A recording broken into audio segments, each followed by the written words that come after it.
Olá, queridos irmãos, graça e paz, minhas saudações a todos vocês. Um novo mês se iniciando, o primeiro domingo do mês de maio, e estamos aí firmes, fortes na presença do Senhor, e com muita alegria, mais uma vez me dirijo ao seu lar, ao seu coração, tendo esse tempo especial que Deus nos proporciona. E a minha oração continuamente é que o Senhor possa estar fortalecendo a sua vida, a sua fé, a sua confiança em Deus e que todos os propósitos, todos os desejos do coração do Senhor possam ser revelados e apresentados à sua vida. Espero que esteja bem em todos os sentidos, na vida física, emocional e espiritual, e também desfrutando do cuidado, do amor e da graça de Deus no seu coração. Temos já avançado nesses tempos difíceis e uma das maneiras que Deus tem nos proporcionado a termos o enlevo espiritual é refletirmos na sua palavra e através da palavra termos todos os recursos necessários para uma vida abundante, uma vida feliz e uma vida vitoriosa. São tempos diferentes, situações novas que se apresentam diante de nós, e por isso nós precisamos saber lidar com todas estas situações e saber também interpretar estes fatos de acordo com aquilo que Deus quer fazer na nossa vida. Diante dessa realidade, eu quero levar o meu coração e o seu coração a uma reflexão de como nos manter otimistas diante das adversidades da vida. Como podemos seguir confiantes? Como podemos andar de vitória em vitória, mesmo diante dos problemas que nós vemos e muitas vezes experimentamos na nossa caminhada? Nós sabemos, amados, que a adversidade, ela é uma condição da vida. Todos nós, em diferentes níveis e em diferentes situações, nós lidamos com a adversidade. Às vezes num grau reduzido, como por exemplo, em tenra idade, não termos altura suficiente para alcançarmos o que desejamos, mas também há graus mais elevados, como por exemplo, a enfrentar uma dificuldade financeira, muitas vezes a perda de um emprego, ou uma doença terrível, ou algo inesperado que surge diante de nós, como essa pandemia. A adversidade, ela está em toda parte.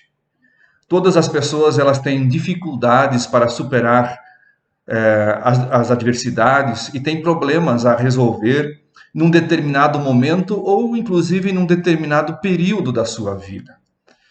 Nunca sabemos quando um evento inesperado vai acontecer.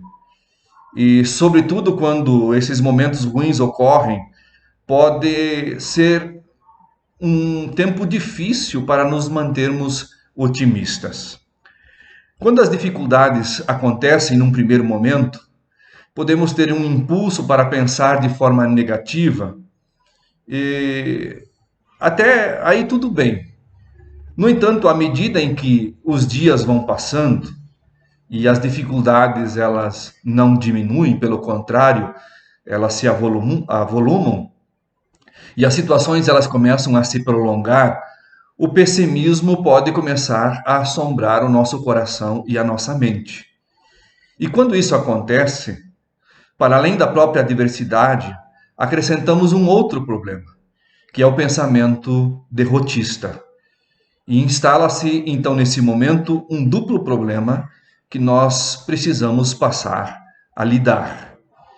E diante de tudo isso que nós estamos vivenciando, e talvez alguns já sentindo na pele como consequência dessa pandemia, como podemos nos manter otimistas como filhos de Deus?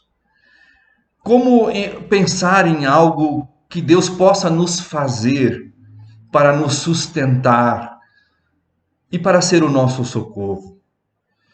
O apóstolo Paulo, por tudo que ele passou na vida, as suas adversidades, as suas lutas constantes, com certeza ele se torna um grande referencial e pode nos ajudar para que possamos manter o otimismo diante das adversidades da vida.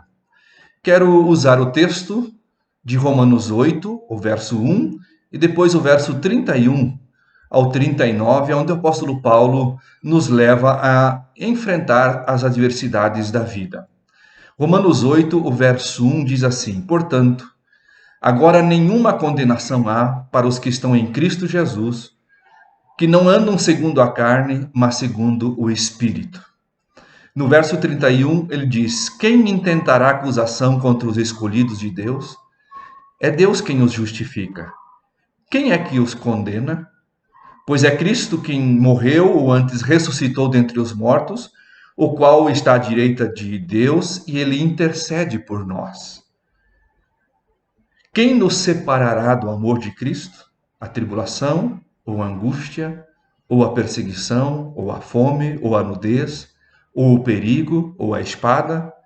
Como está escrito: Por amor de ti somos entregues à morte todo dia, somos reputados como ovelhas para o matadouro. Mas em todas estas coisas somos mais do que vencedores, por aquele que nos amou e se entregou por nós. Porque estou certo de que nem a morte, nem a vida, nem os anjos, nem os principados, nem as potestades, nem o presente, nem o porvir, nem a altura, nem a profundidade, nem alguma outra criatura nos poderá separar do amor de Deus que está em Cristo Jesus. Amados, lembro-me de um fato de um dos ex-presidentes americanos, mais propriamente Franklin Roosevelt. No dia 6 de janeiro de 1941, ele se dirigiu ao Congresso americano no contexto da Segunda Guerra Mundial, quando o mundo inteiro voltava os seus olhos para as atrocidades daquela batalha que tirou a vida de 60 milhões de pessoas. Num discurso que ficou gravado nos anais da história, disse que olhava para a frente e buscava um mundo fundado sobre 4 pilares essenciais para a humanidade. O primeiro pilar, a liberdade de expressão. O segundo pilar, a liberdade de adoração ou de culto. O terceiro pilar, a liberdade da vontade. E o quarto pilar, a liberdade do medo. E diante disso, ele construiu um dos grandes compromissos com a história da nação americana, se tornando um dos maiores presidentes que os Estados Unidos já teve. O apóstolo Paulo também escreve aos Romanos, com certeza a sua carta mais importante, e ele com certeza atinge as alturas mais elevadas da verdade revelada por Deus. O capítulo 8, ele é como o pico do Everest, o ponto mais alto de toda a verdade bíblica. É a carta magna da nossa liberdade. E aqui Paulo fala sobre as 4 liberdades essenciais da vida cristã. Nós fomos libertos da condenação, nós fomos libertos da derrota, nós fomos libertos do desencorajamento e do medo. Então vamos nos ater a essas 4 liberdades que o Senhor veio trazer ao meu coração e ao seu coração, para prosseguirmos com otimismo esse tempo difícil e adverso que nós estamos enfrentando. O primeiro pilar da liberdade é a liberdade do julgamento. O verso 1 seguintes, ele vai falar que não há para nós nenhuma condenação. No primeiro Adão, nós todos estávamos condenados. Mas no segundo Adão, que é Cristo, nós todos estamos justificados, à medida em que nós exercemos a nossa confiança e o nosso crer nele. O pecado, ele entrou no mundo por um só homem. Adão pecou e com ele toda a raça. Está lá em Romanos 5,12. Todos pecamos e estávamos destituídos da glória de Deus. O pecado é maligníssimo e ele penetrou as nossas veias, ele assumiu o trono da nossa vida e nos jogou num estado de rebelião contra Deus. Tornamos-nos inimigos de Deus. Todos estávamos condenados, visto que, conforme diz Romanos 3:23, o salário do pecado é a morte. Mas Cristo, ele levou sobre si a nossa culpa, morreu a nossa morte, suportou em seu corpo o nosso castigo, bebeu sozinho o cálice da ira de Deus e nos justificou diante do trono de Deus. Por isso, hoje, graças a Deus por meio de Cristo, nós estamos livres de toda a condenação. Ele pagou a nossa dívida. Ele nos absolveu de toda a culpa. Ele nos justificou. O segundo pilar da nossa liberdade é a liberdade da derrota. Nenhuma obrigação. O verso 5 de Romanos 8 seguintes nos falam isso. Não somos mais devedores à carne. Não há mais nenhuma obrigação com a velha natureza. O cristão agora pode viver em vitória. E Paulo, ele descreveu esta vida vitoriosa em 3 níveis. Ele fala inicialmente daqueles que ainda não experimentaram esta vitória, ou seja, aqueles que não têm o Espírito. No verso 5 ele diz que estes ainda vivem na carne. Então a pessoa que não foi regenerada, ela não tem o Espírito de Deus. A sua mente, ela está apenas centrada nas coisas que agradam a carne. E aí o verso 6 diz que eles continuam mortos espiritualmente. A pessoa não regenerada, ela está viva fisicamente, ela sua, ela pensa, ela caminha, ela decide, mas ela não tem vida espiritual. Ela pode ser até moral, e ela pode ser até religiosa, mas ela não tem vida com Deus. Ela não tem vida espiritual. E ainda o verso 7 diz que a condição destas pessoas é que elas estão em guerra com Deus. Porque a velha natureza, ela se rebela contra a vontade de Deus e ela não se submete à lei de Deus. E o verso 8 diz, como consequência, por não agradar a Deus pela lei, eles não podem agradar aquilo que é o desejo do coração do Senhor. Então, uma pessoa não regenerada, ela só pensa em agradar a si mesma. Ela não anseia pela glória de Deus e ela nem tem prazer em obedecer à voz do Senhor. Aí ele vem, na sequência, dizer que aqueles que já têm o Espírito, no verso 9 ao 11. Porque a evidência de uma vida transformada, de uma vida regenerada, ou de uma nova vida em Cristo, é a presença do Espírito habitando no coração daquele que crê. O seu corpo se transforma, no dizer de Paulo, no templo do Espírito Santo. Então, quando você tem o Espírito Santo, você tem a garantia, ou seja, o selo de que você é de Cristo. Você tem a garantia que o final da sua vida não é de derrota, mas é um final de um triunfo glorioso.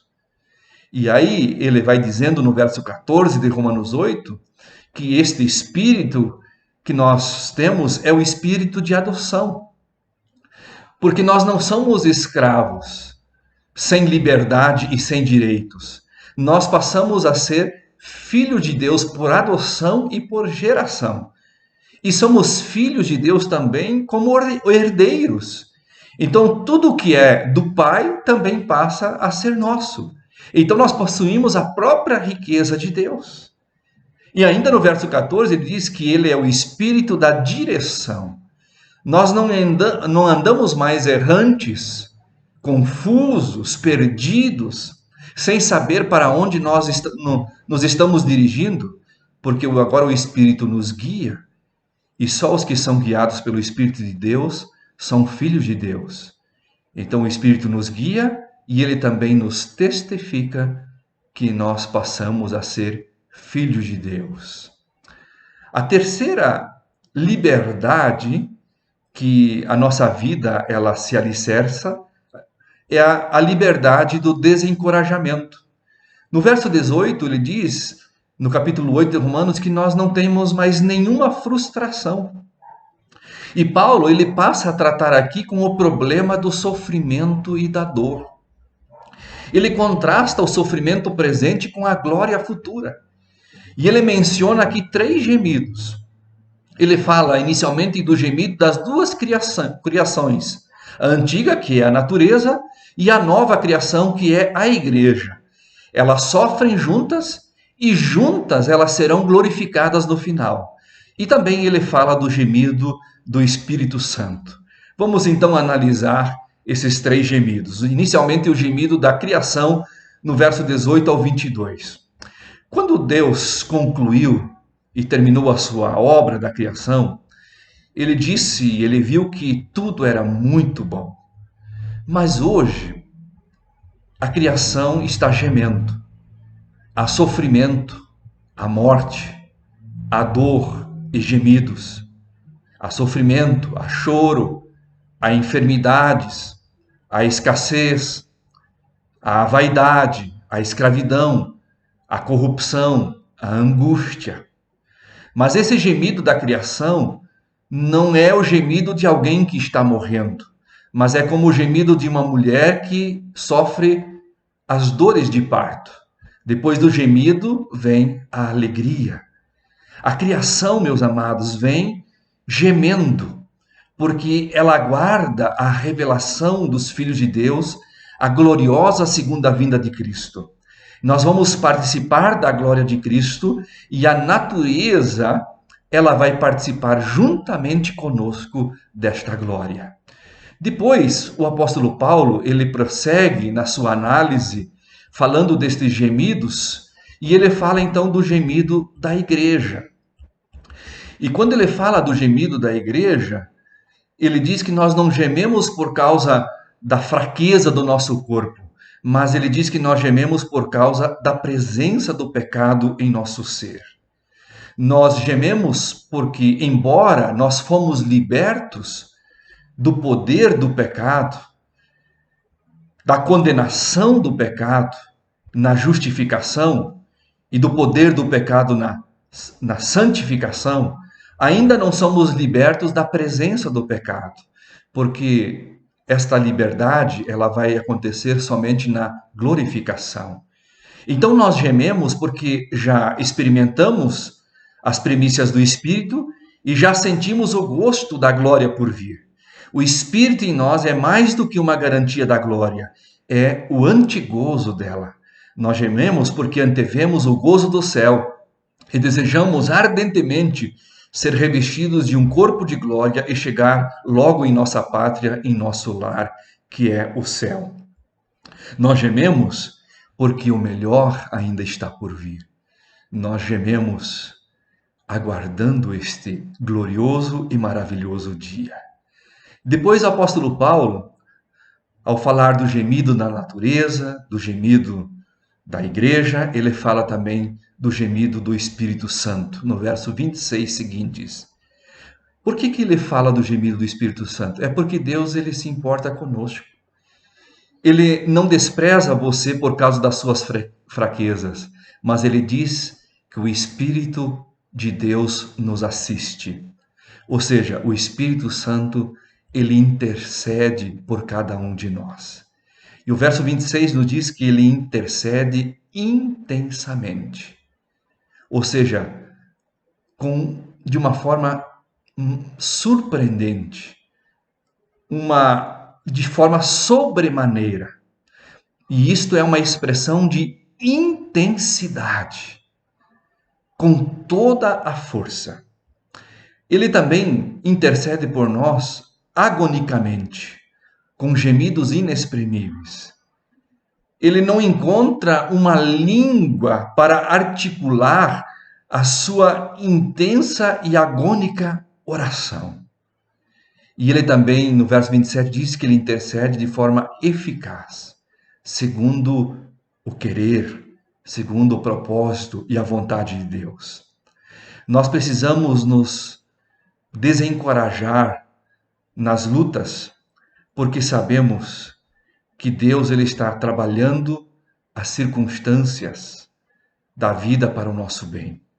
O verso 28 ele diz que todas as coisas cooperam para o bem daqueles que amam a Deus. E Deus ele tem um plano eterno e perfeito para a nossa vida. E o verso 29 diz que esse plano envolve duas coisas: o nosso bem e a glória de Deus. Por isso, meus amados, o plano de Deus é vitorioso e nunca pode ser frustrado.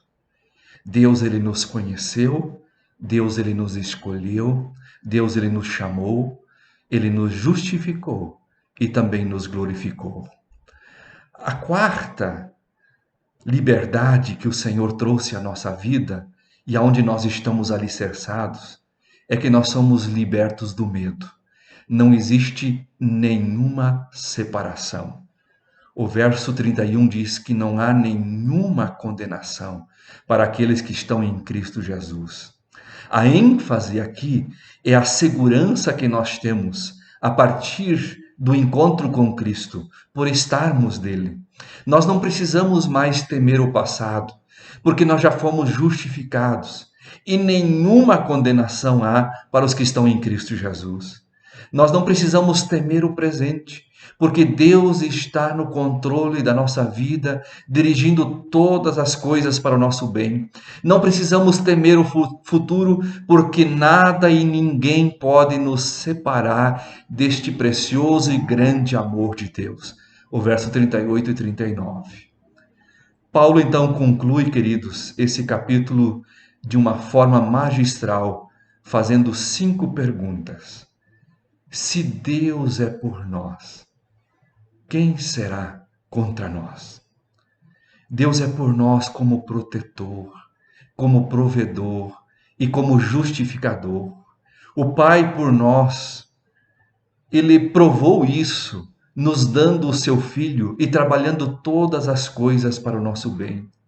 O Filho é por nós em sua morte, ressurreição, ascensão e intercessão. O Espírito Santo é por nós, pois ele intercede por nós com gemidos inexprimíveis. Então, meus queridos irmãos e irmãs, quem é contra nós? O diabo, o mundo e a carne. Mas se Deus é por nós, todos os inimigos estão derrotados. Você e Deus são a maioria. O segundo questionamento que Paulo faz aqui no final, ele diz: aquele que não poupou o seu próprio filho, antes por todos nós o entregou, porventura não nos dará graciosamente com ele todas as coisas? O argumento aqui é do maior para o menor. Se quando éramos pecadores, Deus nos deu o seu filho, agora que somos filhos, ele porventura nos abandonaria? Se ele já nos deu o seu dom precioso, inefável, ele jamais, queridos, vai nos abandonar ou nos desamparar. A cruz é a demonstração mais eloquente e profunda do amor de Deus. Aí ele faz um outro questionamento.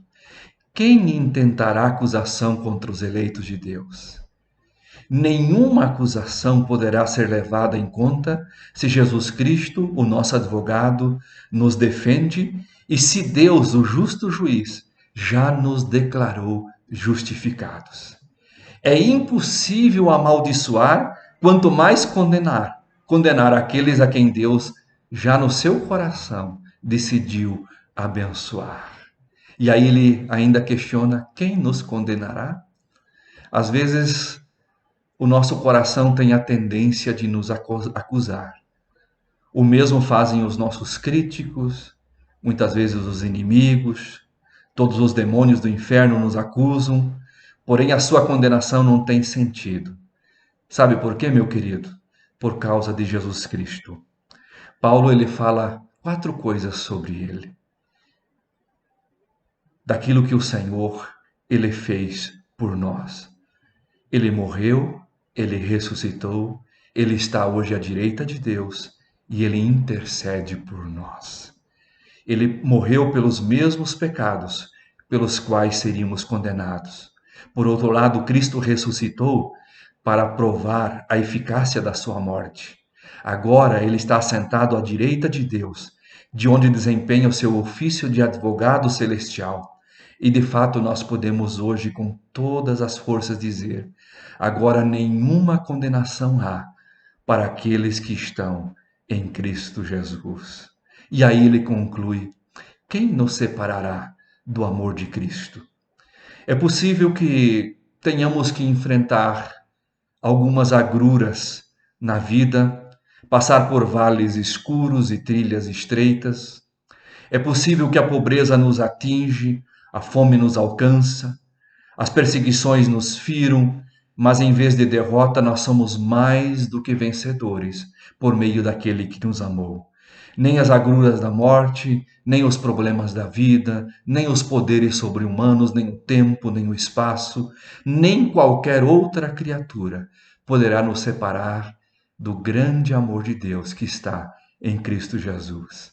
Por isso, seguimos estes dias com otimismo, pois a nossa vida ela está segura nas mãos do Senhor. Ele nos guarda, ele nos protege, ele nos sustenta, ele nos livra de todas as setas do mal. Continuemos fazendo do Senhor o tesouro maior do nosso viver. A minha oração é que Deus continue revelando ao seu coração com graça, com toda a beleza que vem do coração do Senhor ao nosso coração, e que possamos desfrutar de uma vida abençoada e de uma vida vitoriosa. Que esta nova semana Deus possa nos acompanhar e contemplar todas as nossas necessidades, na certeza de que Deus, ele sempre estará lutando por nós. Que Deus possa nos abençoar. Um forte abraço do meu coração ao seu coração, em nome de Jesus. Amém.